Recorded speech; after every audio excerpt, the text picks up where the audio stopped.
Oh, right. Let's do this. So, our usual logistics. If you are new to Clinical Athlete or this is your first Clinical Athlete Journal Club, welcome. I'm going to put my headphones in so my audio is better. But as far as participating, you have a few options. You can type the word question into the chat. And what that'll do is it'll let us know that you want to actually join in and talk. So just because there'll be a lot of people here, you can type the word question and we'll know to just cue you to unmute yourself and to say what you have to say. And then we'll discuss that. If you'd rather not actually show your face or have us hear your lovely voice, you can type your question or comment in the chat and we'll read it off and we'll use that as a discussion point as well. And of course, you can just listen and soak up all the information as an active listener. We will do breakout rooms. So we got some good feedback from the last meeting, and a lot of the overwhelming feedback was longer breakout room experience. And we toyed around with the idea of doing multiple breakout rooms. I think we'll keep it simple for this meeting and just extend the time a little bit so that you guys can really hash out the topic and have some good discussion within your groups. And we'll do that a little later. These meetings are open to anyone who want to join in, and we do record them, and we will send you the recording in the next couple of days, and you'll have access to that for 7 days after you get it. And then the recording and all of the other recordings and awesome resources for athlete health and performance will be in the Clinical Athlete Forum, which you can apply for at the link in the chat that I just dumped in there. I'm also going to put a couple other links for the papers. So these links, we've got 2 papers, and just in case you weren't able to download them, these links will take you straight to the PDFs that I'm putting in the chat right now. So you have those for reference to follow along. And just a real quick note on sound, if you were unmuted and you join the conversation and then later on you're not talking, yeah, Logan says it's a quick read, only 40 pages. That first one, you might open it up and have a heart attack. You'll actually see like 70 pages, but 30 of them are references. And then those preprint types of papers, they have less words per page. So they usually read pretty quickly. So don't let the page numbers bring you down. Positivity, Logan. Just be cognizant of what I was saying. If you were muted previously and you're no longer speaking, try to remember to mute yourself because the background noise can come in without you even realizing it. And then just feel free to use the chat as live discussion and kind of side discussions. People throw resources in there sometimes based on what we're talking about, and some really great discussions and references can be found in the chat. So use that to your advantage. Otherwise, with all that said, welcome to Clinical Athlete Journal Club number 31. My name is Quinn Hennick, and I'm a proud clinical athlete provider. And I'm joined by Kevin McNamara. I think, Kevin, are you here? Okay. I always just assume. He is a physical therapist in Seattle, in the Seattle area, and he's a longtime forum member and the one responsible for bringing the Journal Club to life. Kevin, how you doing? Megan, is he here? He's here. We just can't hear. I see him too. Okay. Yeah. We'll just assume Kevin's here and he's having technical difficulties, or he is, I don't know, he's mad at me or something. We'll hear from Kevin shortly. Well, Megan, how are you? Our Clinical Athlete Journal Club intern. Hey guys. Megan always helps us curate the questions and keeps me and Kevin on track. So we're always happy to have her. And if you're curious, and this is your first meeting, you there, Kevin? I think he's trying. He'll keep trying. These meetings are influenced by a guy named Benjamin Franklin, who started a weekly club called the Junto Club back in the day. And it was a mutual improvement club. And it was just a room full of really smart people. And they were discussing topics and issues of the day, kind of like what we're doing now. And they had an important policy that we've adopted for the Clinical Athlete Journal Club. And that is that all these meetings will be conducted in the sincere spirit of inquiry after truth, without fondness of dispute or desire of victory. So we love discussion and we love learning, but we're not necessarily trying to win the day. We're all on the same team, just trying to be less wrong. So today's journal club topic is autoregulation and resistance training. And we've got those two papers in the chat, and those are the papers that we're going to talk about. And I'm going to launch our usual poll, which is just getting a feel for the room. So that poll should pop up in front of you.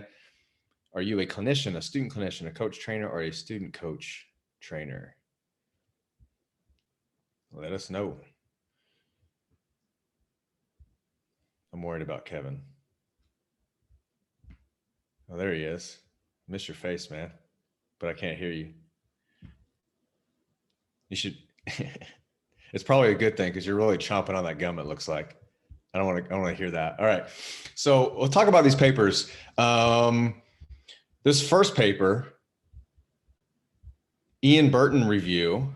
So he was the sole author, which, by the way, if you check out Ian's all in this poll, here's the results. We got mostly clinicians, a lot of student clinicians. So that's good. And some coaches and student trainers as well.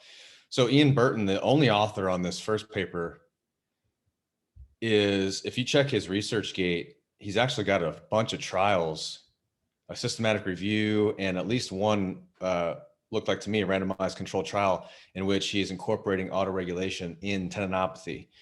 So that's pretty cool. So this paper is kind of like a jumping off point for further research that he's doing. So we might have to have him on the podcast to talk about that stuff because it looks pretty cool. So this was a narrative review, and it was just kind of a, it wasn't a study. There's no groups, there's no intervention or data collection. It's just talking about autoregulation. That was kind of the case with both of these papers, but I like it because it gives you ideas. It kind of gives you a general context for a particular topic. It gives you a lot of references. You read a paper like this Burton paper and you come out wanting to read 10 more papers on topics or papers that you hadn't seen. So, that's a good problem to have. But part of the feedback I got from you guys was not explaining the entire paper in detail and just kind of assuming that everybody's read it. And if you haven't, you will. But I thought that the Burton paper was interesting. I thought it made several interesting points. So this paper was titled Autoregulation and Resistance Training for Lower Limb Tendinopathy, a potential method for addressing individual factors, intervention issues, and inadequate outcomes. And it went on to kind of talk about the trouble that we have with tendinopathy, treating it, which we talked about last week and have talked about in previous episodes. And it mentioned, the exercise evolution, kind of the exercise treatment evolution of tendinopathy. The old Alferson's protocols that were just very simple exercises, high volume, high frequency, heavy, slow resistance protocols that are starting with high volume, like 12 to 15 rep maxes, things like that. And, talking about how potentially, if we think that high intensity is what high mechanical strain, mechanical load on the tendon is what creates adaptation, that potentially these protocols are actually underdosing the tendon, which I thought was an interesting point. And actually something that Scott Morrison and Jill Cook have written a little review on. That's a preprint review. So if you just Google that, Google putting heavy back into heavy slow load or something like that, Scott Morrison will pop right up. But it made the same argument that maybe we're actually underloading our tendons. So I thought that was interesting. And that's kind of where autoregulation comes in, is the idea that we adjust the training stimulus based on the individual characteristics of the person in front of us and how they're responding to the current stimulus that we are putting upon them. And that's kind of autoregulation in a nutshell. We build a program based on prior information about the person and based on what we think is going to be a good start.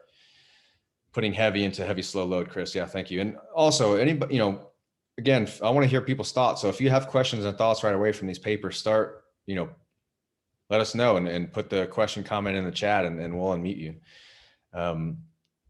Jeremy just put the preprint. Yeah. So open that link in the chat for Scott's paper. It's pretty good, but it's funny because they came to the same conclusion, like maybe reducing the amount of reps So you can have actually heavier loads on the tendon utilizing loading strategies like cluster training. If you're not familiar with cluster, it's essentially just trying to pack let's say instead of doing 3 sets of 8, you do 6 sets of 4 on short rest. So you end up a shorter rest. So you end up with the same amount of volume, but you break them up so that each set is of higher quote unquote quality, or you're maximizing your force production with each repetition. Then there's not that fatigue where you're trailing off, in a set of 8 or 10 or something like that. And so I thought that was an interesting point.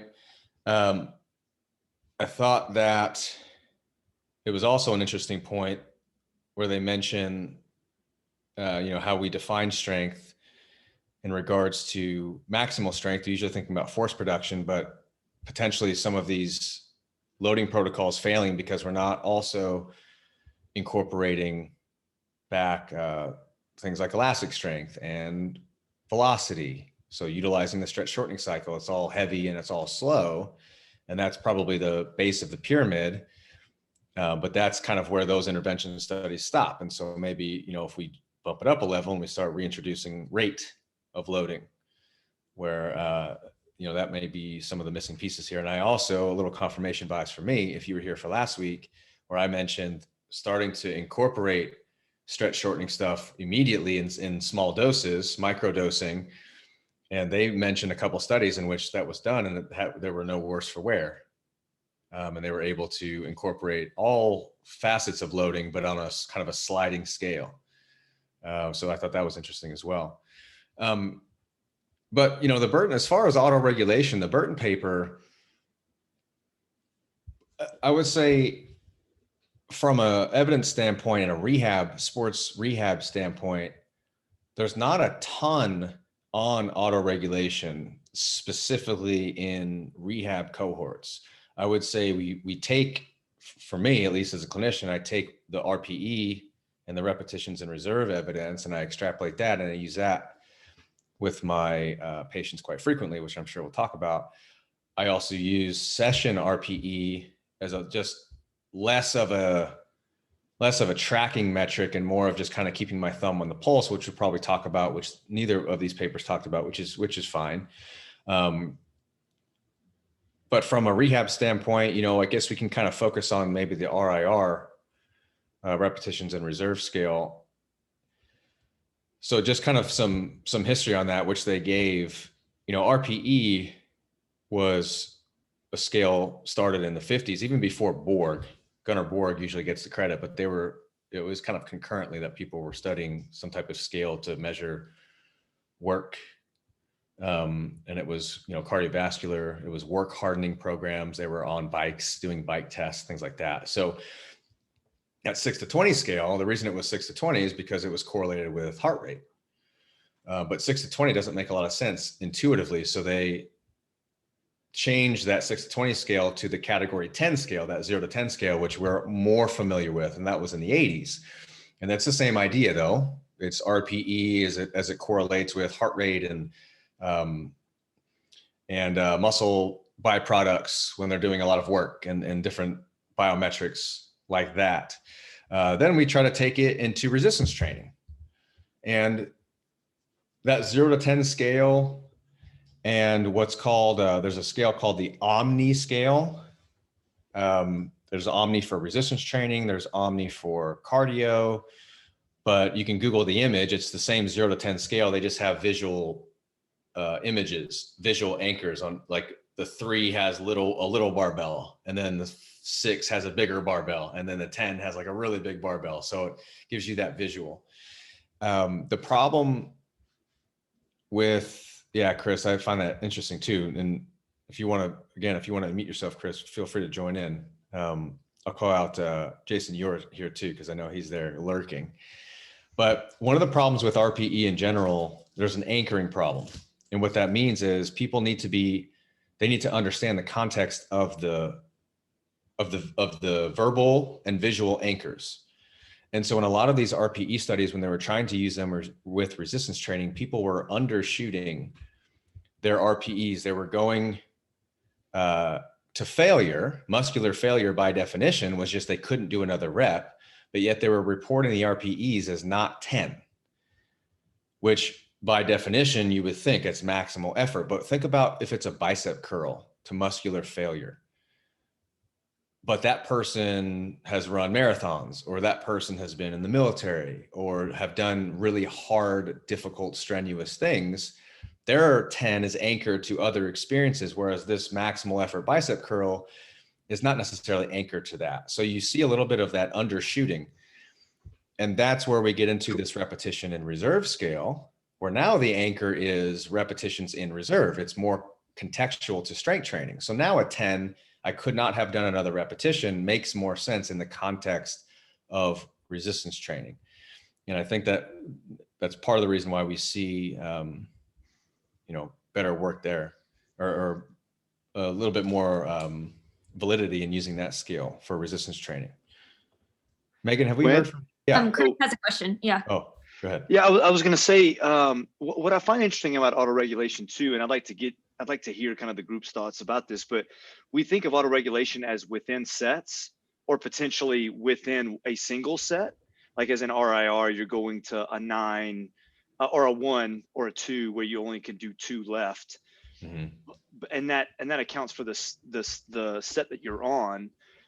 But autoregulation could mean the number of sets, or it could be the session itself. And I think that makes it confusing when we say the term autoregulation. As what is it actually defining? Is it defining how many bicep curls can you do right now, as many as you can? Or if we dump it into a cluster environment, that is going to change, right? And then is it, well, we got 6 sets of bicep curls. I want each one of them to finish at an X number of rep. And so it starts to, that's what makes it confusing, in my opinion, when we talk about autoregulation, is what type of autoregulation are we talking about? There's like 10 layers deep, right? You could keep going. Right. Yeah. I think, and that's what the Grieg, I may be mispronouncing his name, but Leon's paper, that's kind of what they got into, is first of all, defining these terms, what's performance, and they use the fitness fatigue model and cut it down into its constituents. Performance equals the summation of fitness, fatigue, and readiness. And readiness is essentially just the variance in the day-to-day fluctuation that we can't predict. That's just that. But I think your question, they try to get at it from that lens of, okay, we can conceptualize autoregulation based on this set, and then we can conceptualize it based on the meta session and the program itself. But so if we whittle it down, I think autoregulation, we get into trouble when you think about, to me, we get into trouble when we think about autoregulation as the type of training, as opposed to utilizing autoregulation to elicit the adaptation, to help to get closer to the right dosage. So if your goal is hypertrophy, or let's just say your goal is volume, for whatever reason, your goal is increasing the number of exposures of the thing. Well, now you might use autoregulation in terms of that RPE stop, or RIR stop, where they talked about in the Greek paper, you can actually fix or leave open several variables. But let's say you're going to use 100 kilos and you're going to do sets of, you're going to do 100 kilos and you want RPEs of 8. And you could say, I want you to do sets of 10.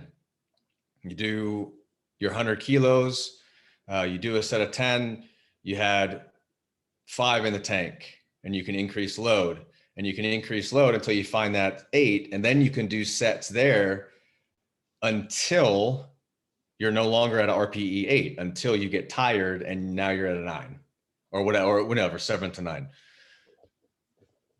Leaving things open like that get a little hairy, but my point is focusing on the adaptation that you want, and then trying to find the strategy of autoregulation that steers the ship, helps you steer the ship.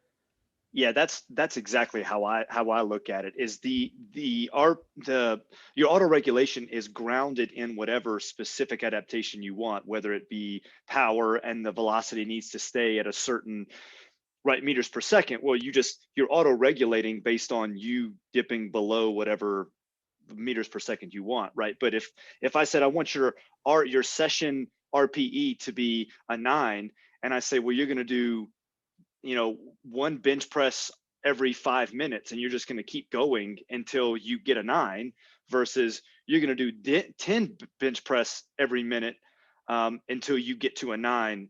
That's going to it's going to be a very different experience, right? You still may get to the same RPE. The session may still feel the same RPE, but you got there a hell of a different. And so I think that's what's confusing when we talk about it, in my opinion anyway, because I always struggle with, are you auto-regulating the set? Are you auto-regulating the volume? Are you auto-regulating the macro cycle? Like, how do you feel each week?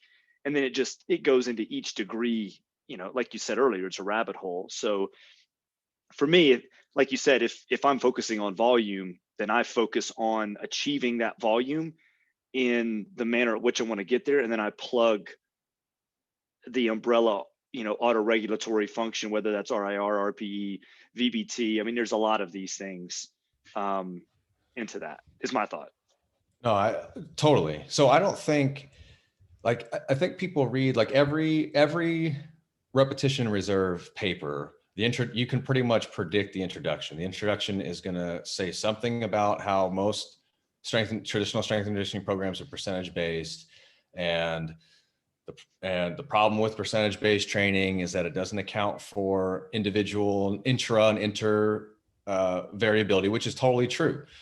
We all know that we can go in to the gym and feel like complete hell, and then literally the next day can feel like $1 million, and it can fluctuate that readily and from athlete to athlete.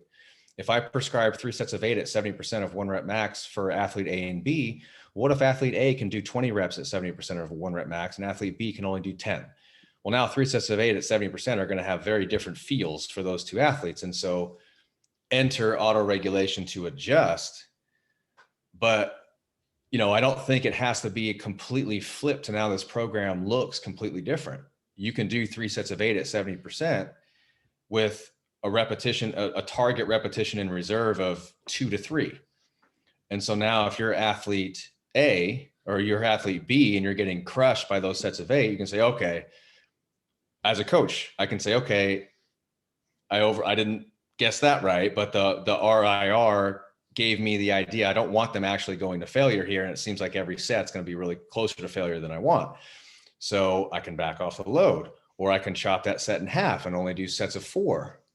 So instead of 3 sets of 8, I could do 6 sets of 4, and now I'm further away from failure. So, yeah, Jason, it's funny because that exact paper introduction that I just laid out is pretty much going to be our CSM presentation, and Josh Barabas. But yeah, so my point is, I think it can be put in there very simply on a set to set, session to session basis. It doesn't have to flip your entire training program upside down.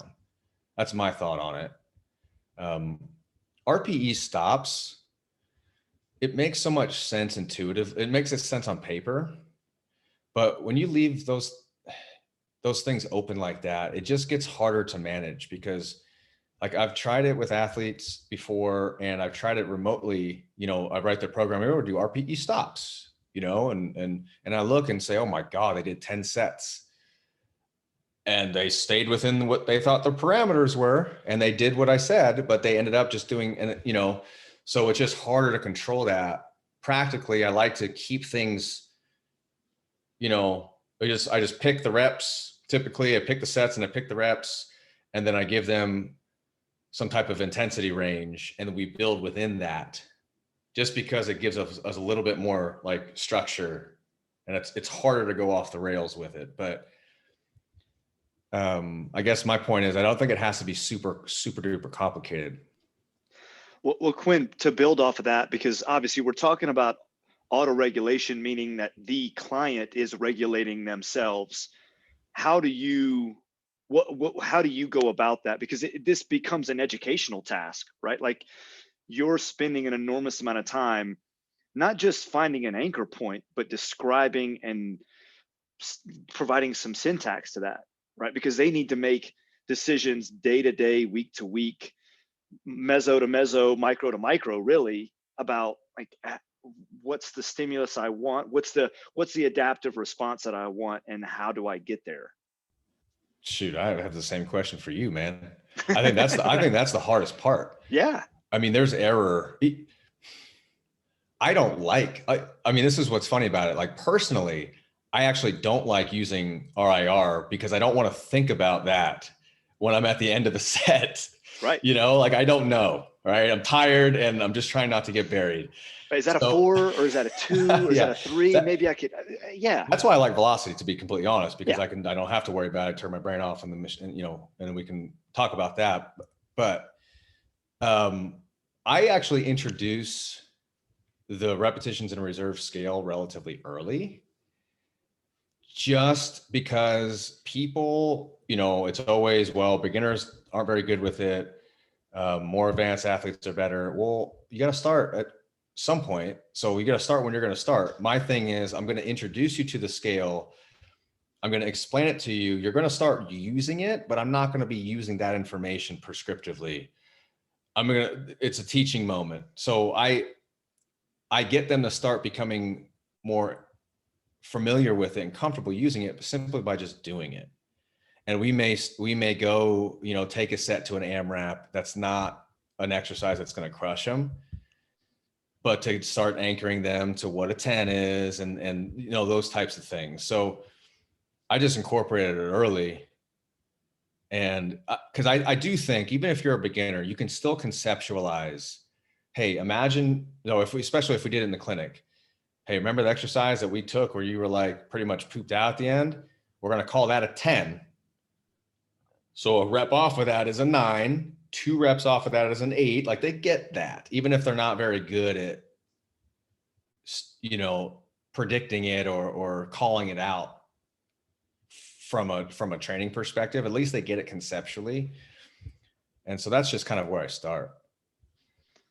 Yeah, I think in many cases we challenge ourselves to be so precise when nothing is precise. Like, this is not precise, and so it's all estimate.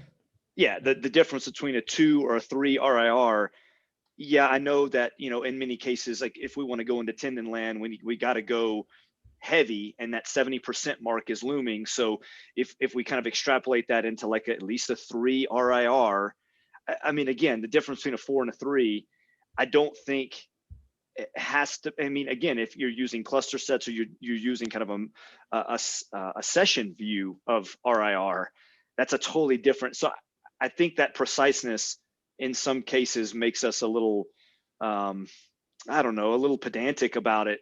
Whereas in many cases, the difference is probably not. I don't, you know. I give range. I know, I completely agree with you. And Jess says that in the chat too, with the amount of subjectivity and room for error, how much do we need to worry about precision? It's like, I think we all need to acknowledge how much error and how much, you know, kind of variance there is, but we also need to not just throw it all out, because then we don't have a mental model. We need some type of mental model to direct us. So I almost use RIR as conceptual for the athlete. What I mean by that is, like, a 7, first of all, a 7, like, imagine going to absolute muscular failure within whatever technique and movement constraint that you've put in place. Because that's another conversation to have. You can squeeze out a few more reps, changing the movement. Now, is that what you want? So let's just assume that you keep the pattern exactly what you want. Imagine going to failure in that pattern and then just back off 3 reps. That's still a hard set. Like, a 7 is a hard set. But that's conceptually, for an athlete, a 5, a 7, and a 9, they kind of have an idea of, okay, I know what coach wants here. Like, if they see a 7, I know coach doesn't want me to just send it, as the kids say. Well, you see a 5, okay, I know this is supposed to be smooth. Like the reps shouldn't really slow down.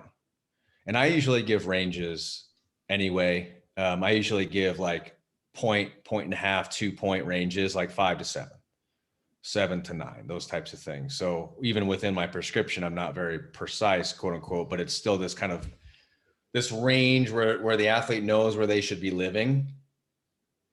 Yeah. Yeah, I mean, I remember reading a study where they looked at cyclists and they told them we're going to give, I think it was like $50 to the out of the 10 people that it created the most watts during a bike ride, or maybe a distance, either way. And it was like in a 10-minute span. So the 10-minute bell rings, they award this person the money. These people are like lying on the floor, and then they said, now I'm going to give the next person that can finish X number of miles right now, I'm going to give them double the money I gave the first winner. And they said as soon as they got off the bike, I am completely done. Like that was 100%. That was a 10 out of 10. I have 0 left in the tank. Turns out when you put a little incentive on the table, they got back on the bike, and some of them actually produced more power in like the first minute. I mean, obviously they tapered pretty quickly, but it just goes to show you, to your point, Quinn, like even people that these are experienced cyclists, they still had no idea where true endpoint is.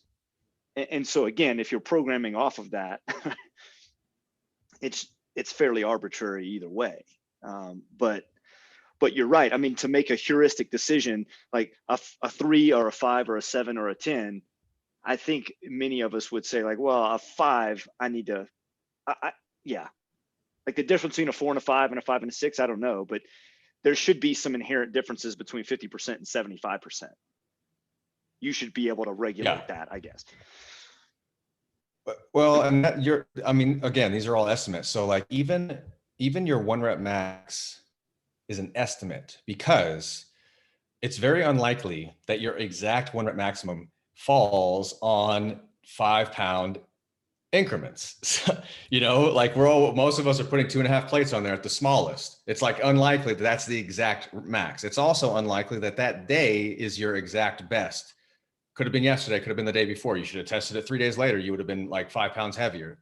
So it's all an estimate. And every time we remove ourselves from a 1 rep max or whatever the thing is, then we introduce more error. But, you know, like you said, just kind of using these things as rough guidelines, we can start to see trends. Like over time, so somebody's added 25 pounds to whatever lift it is, and they're still rating it as a 7 to 8. And I look back, 12 weeks ago when they were lifting 25 less pounds, rating it as a 7 or 8. You know, I can't tell you exactly how much benefit or how much improvement that is, but it's likely improvement. So Quinn, I have a question for you as well, and I promise I'll stop hogging the time. But my thought is, do you use autoregulation with pain as well, with symptoms? We always talk about autoregulation with respect to an outcome, as in hypertrophy or strength or power or even the sets, RPE and RIR. But do you use RIR to symptom, as in you did 8 knee extensions at some arbitrary weight, or you did an isometric knee extension for patellar tendon pain, and when you hit 80 Newton meters is where or 150 Newton meters, let's just say for the sake, or 100 for the sake of argument, and that's where your symptoms started.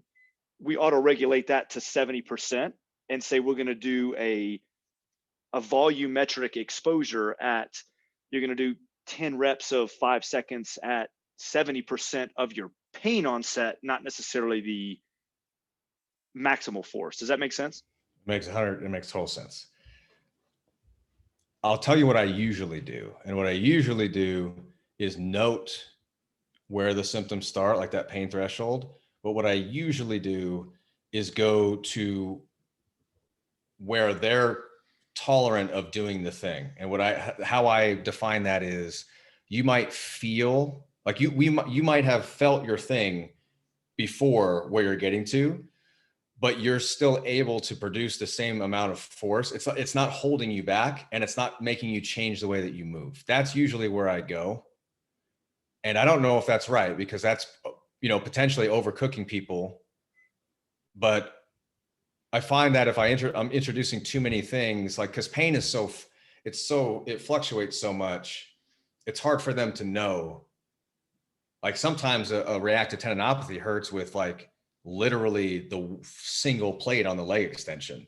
Like their first kick out, it's like, ow, okay, let's take 70% of nothing. So you know what I'm saying? Yeah. Oh yeah. So that's I like that idea. I just haven't done a lot of that in practice, but I will measure, if I'm using a dynamometer or something like that, I will measure force at symptom onset, and then I'll measure their peak. So this is the amount of force that creates your symptoms. This is the amount of force that you can actually express at this current snapshot in time. And I have those two values. That's exactly, I mean, that's how I use it as well. I mean, if the symptoms are very consistent, very reproducible, very constant, as in I do X thing and X makes it hurt every single time, versus a tendinopathy is something that's not, it's probably a bad example because we know that with the right amount of load, you can get an analgesic effect and maybe even reduce their symptoms. And so that's probably not the greatest of examples, but I'm just always curious to hear that. We always auto regulate based on the tonnage or the load or the velocity, but you don't hear people talk about pain very much. And I'm always curious to hear if people are doing something like that. They kind of touched on that a little bit in the Burton article at the end. He's talking about those pain scales. And honestly, there's a few papers in there that I need to look into to even be able to have a conversation about it. But I think that's potentially something to go after. You run the risk of them kind of now, like, pain is becoming the focal point. So there's always that rabbit hole to dig into, and it's always kind of in the back of my mind with it. We talked last week about using load tests, constantly to kind of as a monitor, as an autoregulator. And I have athletes that I do that for, and I have athletes that I don't do that for. And I make that decision based on gut, essentially. Like, I don't actually want this athlete to keep focusing on it, or I think this athlete has a good outlook on things. They've got realistic expectations. And I just want to have a little bit more thumb on the pulse in terms of how they're responding on the day-to-day. So we're going to do a single leg decline squat, before and after every training session. I don't have a great plan of how I make that decision, though. It's really just based on the person. Bess has an interesting, but thanks, Chris, and feel free to keep, Kevin ditched us, so I'm in need of a co-host. Bess asked a really interesting question here. So the idea of using velocity instead of RIR is an interesting concept. What would the reference be for the velocity relative to IR? i.e., what is the equivalent velocity to IR? Really good question. And that's a great question because velocity is actually how they validated the repetitions and reserve scale. So if you look at that Mike Zordo's 2016 article, they took all the participants to 1 rep max in the back squat, and they had them hooked up to a linear positions transducer measuring barbell velocity, and had them calling out their RIR after every set. And they found that linear relationship. Velocity and 1 rep max, or percentage of 1 rep max, have a linear relationship. As the percentage of 1 rep max increases, our velocity slows down. That's common sense, right? You can just, like, intuitively, you move slower when the weight gets really heavy, even though your effort is still maximal. And what they found was, as velocity was slowing down, as percentage of 1 rep max was going up, repetitions in reserve was also going down, meaning they had less repetitions in reserve. Another way of saying that is their RPE was going up.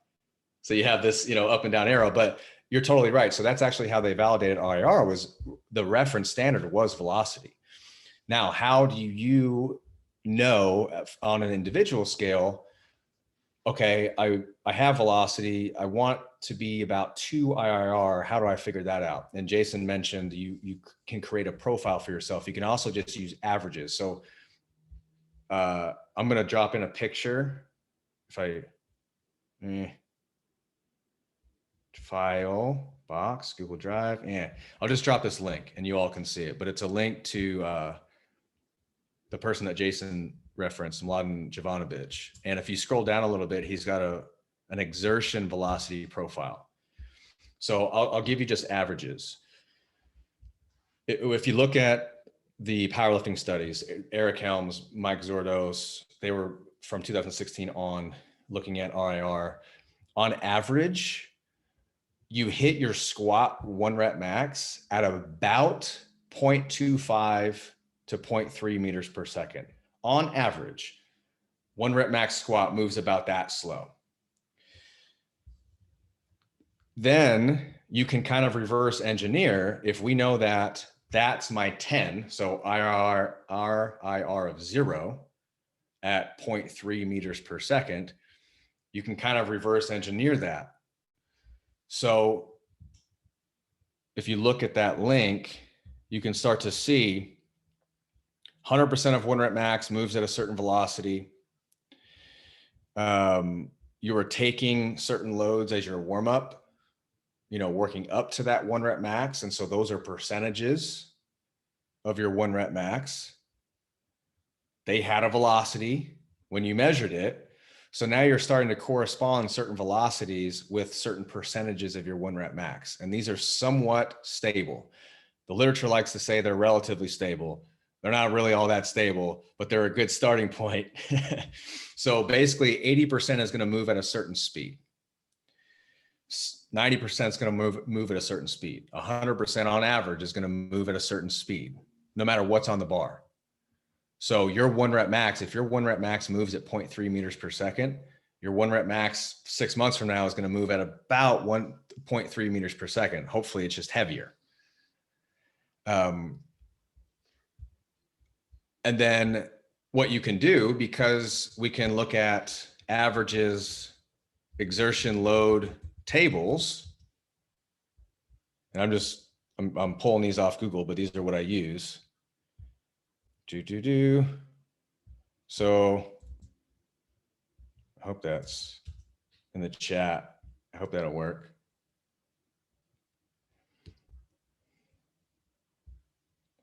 So you can use these exertion load tables and say my 1 rep max moves at, a 10.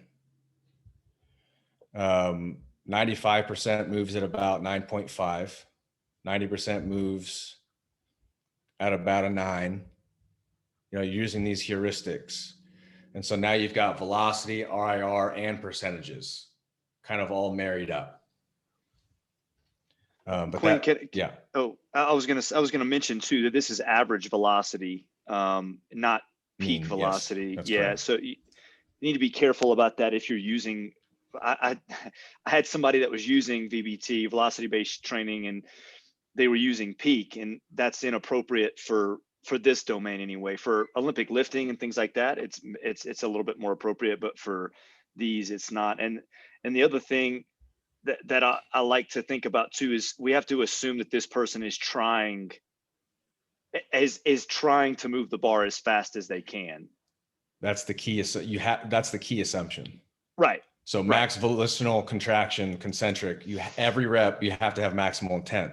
Otherwise it's going to be all over the place. You can't roll through the stop sign. So 100%. And that's some of the limitation with early rehab is because, well, you can't, that hurts, or that, the tissue's not tolerant of that. But I'll say best in everybody. So here's a way that you can create an exertion load profile as well. If you have something that's measuring velocity, you can do an AMRAP.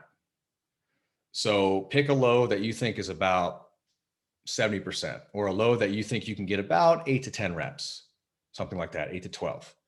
And then go to technical failure, go to failure within that movement pattern based on whatever technique that you want to hold true. Each one of those reps is going to get a little slower, or hypothetically, sometimes they jump around because nothing in this world's perfect. But in general, you're going to see this trend downward in regards to speed. That last repetition is as slow as you can move while completing an actual rep. So that's a 10, whatever speed that was. Back it off. Rep number 9, 1 RIR also had a speed. So whatever speed that was corresponds to your 9. Back it off again. Same thing with an 8, same thing with a 7. Once you get past 7, you're probably not worrying about this too much. But you can do that, once a week for a few weeks, so that to make sure that and you can take the averages to make sure that things are relatively stable, but basically just doing an AMRAP and looking at your velocity at each repetition that came before the last one is called an exertion load profile. And that's basically what that Jovanovic link. So that's one way to do it in practice. Is that perfect? No, but it gives you an idea. But I could talk about velocity, but I would say velocity is probably the least used. Like, I don't know of any evidence with velocity-based training in a rehab setting. I've been messing with it on the leg extension for later stage stuff, almost just as feedback, really just as feedback. So I have a VMAX accelerometer, VMAX Pro, and I can just strap it to their ankle. I can also strap it to the machine, but it's just like a feedback tool. We'll use it on their non-affected leg, and they'll do a certain load, max volitional contraction to a certain RIR that I want at max volitional contraction. And we'll see the speeds there, and we'll just use those as like gamification for them within themselves. They do the other leg and they try to match the same speed, and a lot of times they don't. And that's an eye-opening thing, even if it's just a buy-in tool to say, we still need some work here. Don't go crazy just yet, stuff like that. But from like a long-term intervention standpoint, I don't think the principles necessarily change. Velocity is just another way to gauge your effort.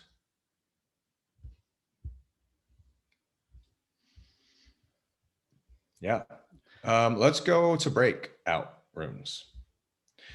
I always preface this not to be an asshole, but if you don't want to do the breakout rooms and you're going to leave, go ahead and leave now, because we want the breakout rooms to have even numbers.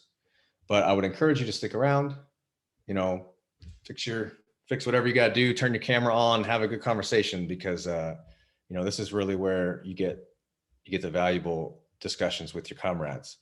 So I'm going to break this out into people are dropping like flies. Oh my God. Okay, here we go. I'm going to break out into 3.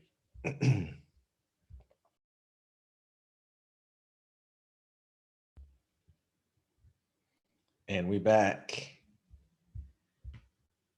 What'd you guys talk about? Megan, say some cool stuff. Yeah, we kind of talked about, I think most people use some form of RIR or RP, not necessarily that we phrase it that way, depending on the patient population that you're with. And so we kind of talked about that. We briefly at the very end started talking about measuring readiness, and the question was brought up, if we are going to measure, do some type of wellness metric, like how ready do you feel for this workout or whatever. Even if they're not feeling great, we're maybe not still changing the training, just because it was brought up that there's the old saying, I think it was a cross country reference, Adrian, that she talked about, you can run your best race when you're feeling really great, but the really great runners train on hard days, or when they're not feeling great. And so do you adjust training even though you're not feeling that great? That type of thing.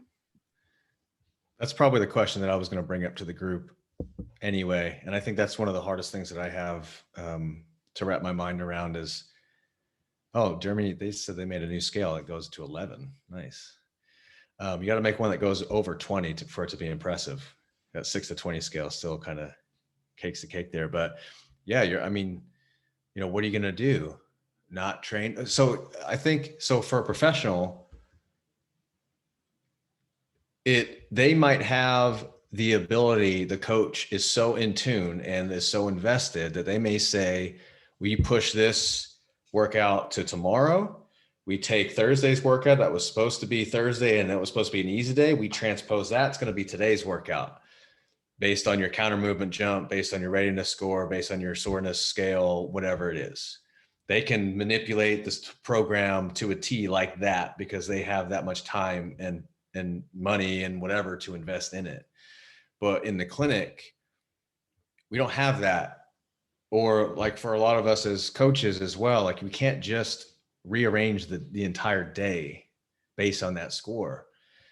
And like maybe what you guys talked about, sometimes you might feel like garbage walking into the gym, but you find like you get warmed up, it actually turns out to be a pretty darn good day, and vice versa. You know, you walk into the gym feeling like you're going to crush it, and then you actually don't. I think that my general approach is the day stays the same, but the auto regulation that we already have within the programming, be it repetitions in reserve or whatever, you just use that. So this may be a day where you have to just go lighter, or do a little, or don't do your drop sets if that was an option for you, or just don't move, like kind of like modulate your velocity of the movements if these are jumps or throws or something like that. So I think there's merit to, this is auto regulation. I think there's merit. Like if I don't have it today, I don't have it, but that doesn't necessarily mean don't do the workout at all, just because of the logistical nightmare that becomes. And then it just becomes a thing where we start just not training hard ever, right? There's always that too. So I think maybe it was Adrian's point where you can't always feel good. If you're trying to push performance, there's going to be that's the fatigue fitness model. I mean, there's going to be some decrement in performance when you're really pushing those thresholds. So that's kind of how I go about it. Essentially, it's all right, we'll see how you feel, warm up. We've got RPE ranges there anyway. So it may just be a day that you have to go, a little bit less today. That's my overall thought. I'd love to hear others' thoughts on that. Quinn, we had a good conversation, and Paul, I'm gonna pick and highlight you here for what you said, because I do this as well, Quinn, where you come into the gym, you may not feel great that day, but you do something expected, and I'm extrapolating a little bit, but you do something that you know well, a workout or a load or an exercise that you know that you've anchored before, and then you can help make a decision in that moment. Like, yeah, I don't feel very good, but after I squat a few, it's like, oh, actually, I don't feel as bad as I thought. And maybe, and then it becomes, again, it becomes a rep to rep, set to set regulatory process. When you're making decisions on the fly, I'm still feeling good, I'm going to keep chasing. I mean, Quinn, you've lifted long enough, and I'm sure plenty of people in this room have as well, where some days you PR and you're like, why? I was almost going to go home. Like I hammered garbage, but I just kind of stuck it out. And then here I am, like pulling a heavy single or squatting a heavy double. Like, it's just ridiculous. So I think I guess my point here is there's some value to having maybe not an anchor. Like, it doesn't have to be an anchor percentage, or it could be just like a sub-maximal anchor point exercise that I do to just kind of explore my body for the day and say like, oh, I actually feel pretty good, or, some kind of inventory. What I do personally, and what I do with a few of my athletes that like a more open, flexible, auto-regulatory structure that doesn't drive them insane, because some athletes fucking hate that. They hate, don't just tell me what to do. Like, I'll use RPE, fine, but don't say just work up to something. You got to give me more than that. There's athletes like that, and they're not like, that's just going to be the way it is with them. But for myself and for a few, I have a general skeleton for the day, but I don't actually know what the exposures and volumes and loading is going to be until I start working up. And I use perception and I use velocity to gauge that. I say, I'm moving these weights fast today. I feel good. I feel strong and fresh and fast. The data usually corroborates that. I'm going to work up to a heavy single, heavy double, something within like a technical constraint. I'm going to push that threshold.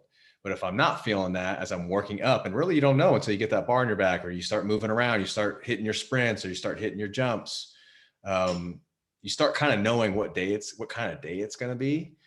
And that's a decision there. Then you can say, okay, Well, it's not gonna be a day where I'm pushing that top end external load intensity type of day.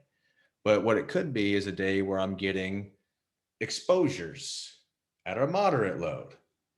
And I say this, like kind of building that capacity fitness base through volume or through exposures, and this being kind of like pushing the ceiling versus pulling the floor up. It's going to be a pull the floor up kind of day versus a push the ceiling kind of day. And so I use perception and velocity to make that decision. I know I'm going to squat. I know I'm going to snatch. I know I'm going to do some jumps, but I don't actually know how many or how heavy until I start doing it. And I'm okay doing that with myself because I'm okay with that type of experimentation, but a lot of athletes don't like that. So, whatever version of that, but you can kind of give them plan A and plan B if they're open to stuff like that. But typically these are athletes that are trained and that you have some type of relationship and good communication. Because honestly, sometimes an autoregulatory program is more work. It's more work for the athlete from a mental decision-making standpoint. It's more work on the coach clinician side to teach them how to make these decisions, to have the conversations about it versus just writing a percentage-based program. And it's like, this is 4 months or 4 weeks, hit the numbers, talk to you in a month. So it's kind of fine in the middle. What else from anybody else? Or I'll just have Chris keep talking. Yeah, so I managed to talk about running a little bit in the context of this. Good. Bring us home, Jason. Mainly, yeah. So mainly in running, what tends to happen, or in endurance training, is that the last couple minutes of the session really inflate the session RPE measure at the end. So that's unfortunately a thing that happens, and occasionally. You can use kind of like a repetitions in reserve model when it comes to interval training on the track, in the sense that you want to maintain a certain pace for a certain number of reps. And then as soon as you start to fall off that, given that you feel like, okay, the reason I'm falling off of that is because I'm gassed for the session, not just because I wasn't paying attention to how fast I was running, then you kind of use that as a form of prescribing intensity also. So those are some ways that it can be used in endurance training. Jason, what's the scale? It's like proximity to exhaustion. Did I just make that up? Yes, I've read something like that. It's basically like the countdown timer. Yeah. Okay. You not use that? Obviously. No, I don't really think it's. Yeah, I don't really think it's that useful. We talked about that a little bit in my group too. It's kind of hard to predict how long you have until you can't go any further. What Chris mentioned earlier, the bit about the cyclists going for money, it pretty much demonstrates that perfectly. And Alex Hutchinson's book Endure has a lot of anecdotes like that, basically, where you really don't know how long you have until you hit the point of exhaustion. Yeah. So, but you do use session RPE. Yeah, so I typically like to take it as a measure at the end, not use session RPE to prescribe what the session should feel like. So more monitoring rather than prescription. Because I do feel like if you tell somebody I want you to do this at a 7 out of 10, run this tempo run at a 7 out of 10, you just get a 7 out of 10 at the end, whether it actually was a 7 out of 10 or not, because you influenced them. Jason, do you ask them their RPEs throughout the running as well? Because I brought this up in my group as well, right? It's that the old example of like the symphony where you listen to 59 minutes of pure bliss and angelic voices, and then the speaker cuts out or gives you a bunch of feedback at the last 30 seconds, and you leave the symphony saying like, damn, that was the worst thing I've ever heard. It was miserable. Yeah. But if you would have asked me 10 minutes earlier, I'd have been like, this is the greatest performance of my entire life I've ever heard. So, it's something more monostructural. That's something like running. Is that may be a better representation of the session, as opposed to I squatted, I deadlifted, I jumped, I snatched, like all these things where if I just cook you at the very end with some, fatiguing kind of finishing exercise, you leave saying like RPE of 10, like you obliterated me. But the exercises really didn't equal that. Does that happen in running? Does that work a little better? Or? No, I think in general, it's just not as practical to get that much data out of a given session. It's too annoying. Yeah, it's the same reason why session RPE in the first place is just asking somebody after a session a single number, because it's not really that accurate to describe how a session went, but it's probably the most data you're going to get from somebody. Yeah. It's kind of how I use it, as just a thumb on the pulse. Just, I kind of want an idea of just how you're thinking about these sessions. And I find that people's like kind of normal, it wildly varies. Like the same kind of program and workout, this athlete just kind of consistently is in like the 3 to 5 range, which, by the way, on the CR10 scale, 4 is hard. The verbal anchors, like, they're not linear. So, but then this other athlete is like an 8. It's consistently in this, like every session is a 7 or to a 7, 8, or 9. And this athlete, every session is a 3, 4, and 5. And I'm like, dude, what do I even have to do? Like, you know what I mean? I don't even know what it would have to be like to make you an 8. So I think you start to just get a feel for that athlete. Like, this is their normal. But I also know that if that 3, 4, or 5 athlete is up into the 6s and the 7s, has been like 6, 7 for the past week and a half, and I'm also seeing their output start to kind of tank a little bit, that's at least enough to have a conversation. Hey, how you feeling? You know, and so I'm just using it more like that than like what you guys said, more than prescriptive.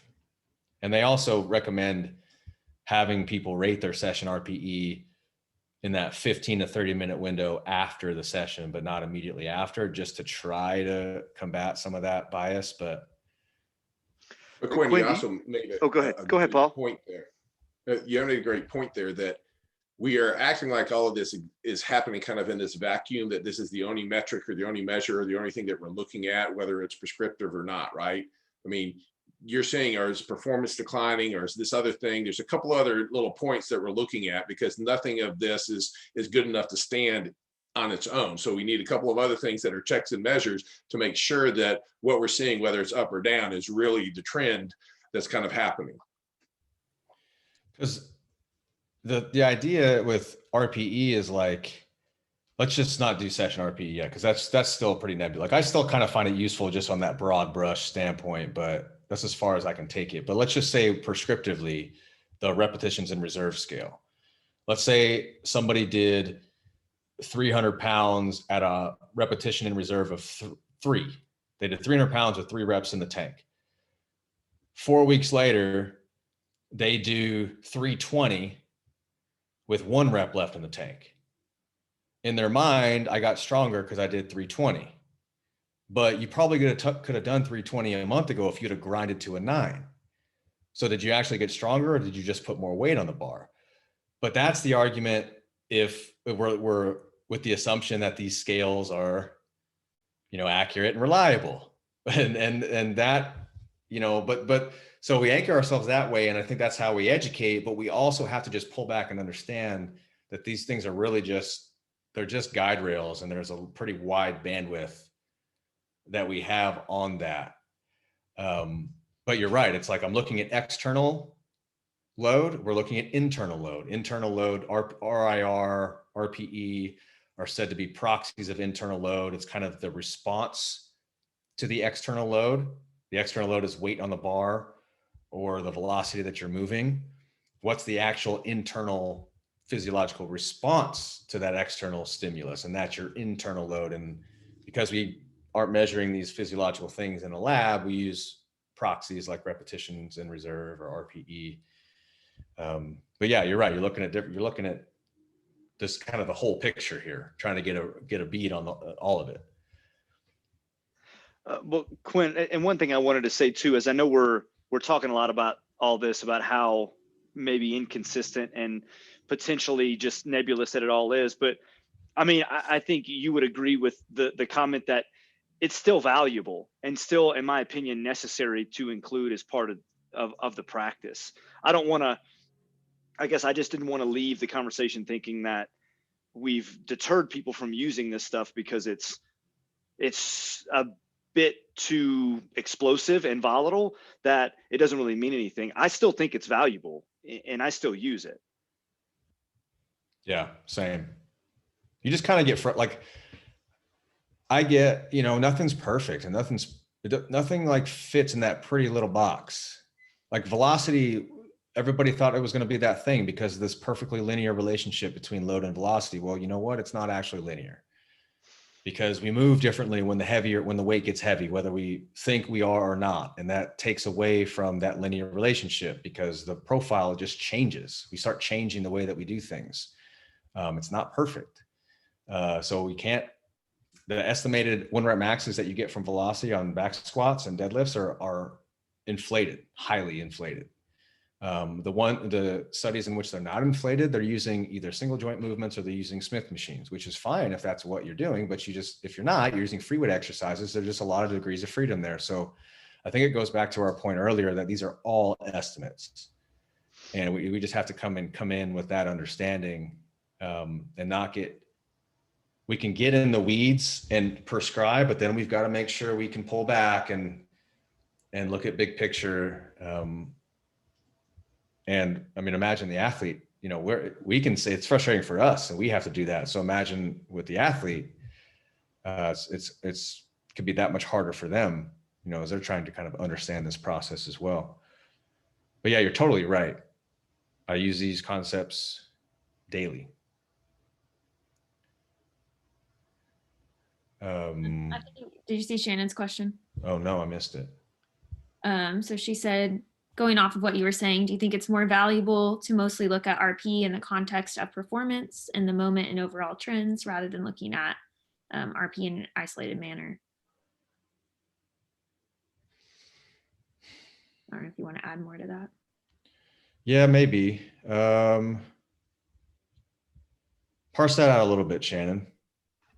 Yeah, so what I was thinking was just, someone can constantly say they're at an 8. And so you're making judgments based off of that 8, but their performance is saying something different, or say they're not consistently improving over a period of time, even though they're saying they're at this level. And so their performance conflicts with the RPE that they're saying that they're at. Do you think that it's more valuable to kind of consider those two together, so that way it's not quite so subjective, or maybe they're not limiting themselves, or if they are an overachiever and their 10 is a 6 to them, you're not. Right. No, that makes sense. And I would love to hear everybody else's thoughts on this too, because I think it's the question, and I think it's really dependent on the person that you're working with. Your model, I think your programming model does not have to fit everyone. And we all kind of have these mental models of how training is and how we program, and we have biases of what we like. And that's kind of, you'll see that in our programming and these types of things. But at the same time, you have to be somewhat flexible based on the person that you're working with. Like I have to just think of him right now. He hates RPE, and he also moves very fast. Like every rep looks fast and explosive, and then he fails. There's like and he doesn't know when it's coming. And it's on like every lift. He's just wired like that. And RPE for us is very much a like red light, green light, yellow light. Like green light is like, okay, a big RPE range. It's just basically, I want this to feel easy and light and smooth. Yellow light is I want you to have to work a little bit. And red light is I don't want you to go here. It's about when you fail. And it's still hard for us to even gauge that. And we're more prescriptive from a load standpoint based on his prior performances. So I just look at what he hit in prior weeks, and we use that to prescribe more of future weeks. And that's just him. And there's some other athletes that just conceptualize autoregulation really well, and they like it, and they like the flexibility, and so I think part of your question, I think it kind of depends on the way that the athlete's responding to how you're prescribing it, how they're understanding it. If you're getting what you need out of it, like there's also the athletes who say it's a 10 or say it's a 6, and you're just looking at it and you're like, did you even read the scale? Or, but things have been consistently going in the right direction, and they're off in the same amount of off every time. And that's just kind of how they conceptualize it. And they're doing well. And so do you mess with that? So I think you have to like kind of look at the big picture, because we're not training people to get good at RPE. we're using RPE to nudge something else along. So that RPE can't be where you stop from a key performance indicator standpoint and a metric standpoint. We've got to know what are our actual goals and activities that we're trying to get back to, and are we headed there? And is RPE helping us head there, or is it kind of like just hindering us and we're, beating our head against the wall trying to get them to get good at it? So I think those are the questions you have to ask. And yeah, I'll kind of stop there. But does that get at your question at all? Yeah, definitely. Okay. That was helpful. We still struggle. Like I still struggle with these types of things too. So I hope it comes across like that. None of us have this figured out. Anybody else? Yeah. Sorry, go ahead, Jason. Okay. Yeah, Shannon, I'm glad you brought that up. And Quinn, I'm glad that you gave the example of the guy that you were just talking about, because a lot of the folks that I work with and utilize RPE with, it's kind of the antithesis to that, because it sounds like you're using RPE to kind of put the brakes on this guy just a little bit, Yeah. Whereas I find that a lot of my clients, I use RPE as kind of a means to give them some certain degrees of freedom in choices that they can make to just train consistently, but ultimately, again, that goes back to, what are we ultimately trying to get out of this means of subjectively trying to measure something objectively? Are we trying to drive performance? Are we trying to drive consistency? Are we trying to put on the brakes? And ultimately that goes back to knowing who and why you're programming RPE for. Or any auto-regulatory strategy, I think that Yeah. we're going to RPE just because it's there and it's available and it's the most widely used, but it's, it's whatever you're using. All the above, all the way to 11. I'm just kidding. But you haven't watched Spinal Tap, go watch that. But like the point of that too, Quinn, is like we'll have clients that'll say, I kind of know I auto-regulate my day when I go down my stairs in the morning, and I can tell instantly, like, oh, this is gonna be a good day. Like I can go down the stairs and my tendon doesn't hurt today, or you know what I mean? Like that's still an auto-regulatory phenomenon that you have to empower them to say, when you feel like X or when you feel like Y, here's the if and then this, if then this, if then this statement that follows it. Because like you said, we're using RPE and RIR because these are popular and available, but auto-regulatory, strategies could come in a variety of ways. And I would argue that like you here in this room probably have experimented and experienced enough to say, you don't need RIR. You just kind of have this heuristic thing in your head that says, I do this when I feel this way. And that could be anything from, like you said, like I was saying earlier, like you walk down the stairs in the morning and you're like, ooh, it's gonna be a good day. Like today's a good training day. Like my legs feel good, but whatever thing doesn't hurt or feels whatever. I mean, that's the issue with this. It doesn't have to be this research oriented empirical device like RIR, RPE, or velocity. It could be anything. Jason, like in your world, it could be running your first quarter mile and then you kind of make a decision like, yep, today's the day that I'm going to go chase a number because I feel light. Right? I mean, my girlfriend is like an elite CrossFitter, and some days she's like, yeah, I feel light today. And you look at her and you're like, I don't see any difference, but she's like, yeah, I feel light. So, and she just hammers a workout. And I'm like, all right, well, I guess that's how that goes. Right. And there's a lot of the criticism on the old traditional rigid periodization models, these types of things. The proponents, a lot of times the rebuttal on that is like, yeah, if somebody's getting crushed, we go lighter. Like nobody's saying don't change the workout based on how the person is responding to the workout. That's auto-regulation. To your point, Chris, maybe, we're creating these elaborate models and things like that are full of uncertainty and variance and noise, admittedly, that we can't actually parse out, but it gives us it puts a little pretty bow on the mess a little bit, So you're right. great coaches and clinicians and athletes have been auto-regulating since the beginning of physical performance.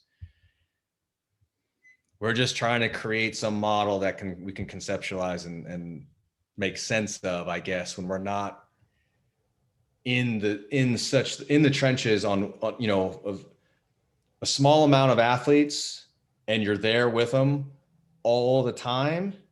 You are the system. You're auto-regulating the system, like you and the athletes, like you are that one. But when you're not, and there's a little bit of distance between you and them, now some of these things can at least be like common language that you have with each other, where you can come back and say, yeah, I thought that was an 8. Oh, it kind of looked like a 9. And you both know what that means at bare minimum, you know? Yeah, so there's that. I mean, I think autoregulation has empowered us and in many cases to make a decision that day, that you don't have to be rigid. And I think that's, for me, that's what's valuable about autoregulation, is that it doesn't, even though you wrote it on your magic notebook and it just says, I got 3 sets of 5 today at, you know, at 75%, and you get under 75 and you're like, holy shit, when did this get so heavy? And why do I feel like this is burying me? That you can make a decision that it's okay not to do that day, or to make a decision that I know it's 70% and not 75, but the intensity that I'm supposed to be feels that way. And so it's okay. But I think that's the value for me, the way that I program and the way that I train, that's what helps me tremendously. Don't be married to the paper is something that I find myself saying a lot. Weightlifting is notorious. You said 75%. That's too pretty of a number. Yeah, right. 72.78% is going on the bar today. So like you're absolutely right. And how can you create flexibility within that? You can give them percentage ranges. Yeah. You can give them plan B. Plan B is going to be this variation instead, or this amount of reps instead. And so you like it's basically everything that you just said. That's not a scale or anything necessarily that you can track longitudinally, but that's auto-regulation in a sense. Mm-hmm. Shannon asked, do you make adjustments to training if your patient comes in saying they've been eating like crap, getting no sleep, or see how things go and adjust from there? Yes and yes. So all right. So this is me, talking to the person. Okay, well, let's get moving a little bit and see how you feel. But you're taking that into account for sure. And I think it's just kind of maybe a learning opportunity for them as well, that these days are also going to happen when you're not around me to make you pull back. And so now this is kind of how you can gauge how you're feeling. And this can be something that you do when you have a day like this. The rebuttal is going to be somebody who says, well, what if you feel like shit on game day? You're just going to like pull back? And that's fair. No. So maybe that's an argument for training when you're not feeling up to it, or every now and then. It's just like, yeah. I see the point of like letting them understand what it feels like when those are the variables that are coming into play. But my thought was just like load management, like filling that bucket with more and more stress. And do you reach that point where it's like they have so much going on? Should you be pushing forward more, even though they already have that large of a bucket? No, those are definitely things that you should take into account, and it's going to potentially get changed because of those. But it opens the door for a conversation, at least to say, so you realize how all of these other factors can affect what we do here, right? And just having that dialogue. Sometimes it's just a one-off. We've all had days like that. If it's a pattern, I don't care how perfect your program is. If they're not sleeping, they're not eating. We've talked about this in the past, and it doesn't matter what fancy auto-regulation strategies you have.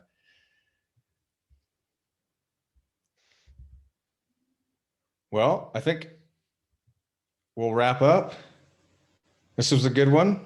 I appreciate everybody keeping me afloat without Kevin. He said he had technical difficulties. But we'll see him at the next meeting, and really appreciate the discussion. We have the post-meeting survey there that Megan just put in the chat. Open that up before we close out so that you can give us feedback. The breakout rooms went 5 extra minutes today. We went from 10 to 15 minutes. So let us know how that went for you. And just any feedback you have on the format. And we need topics. So if you're in the forum, throw your topics out there. If not, we'll have our vote next Friday. Make sure you get your vote in. It's always on our Instagram stories. And we will see you next time. Thanks, everyone.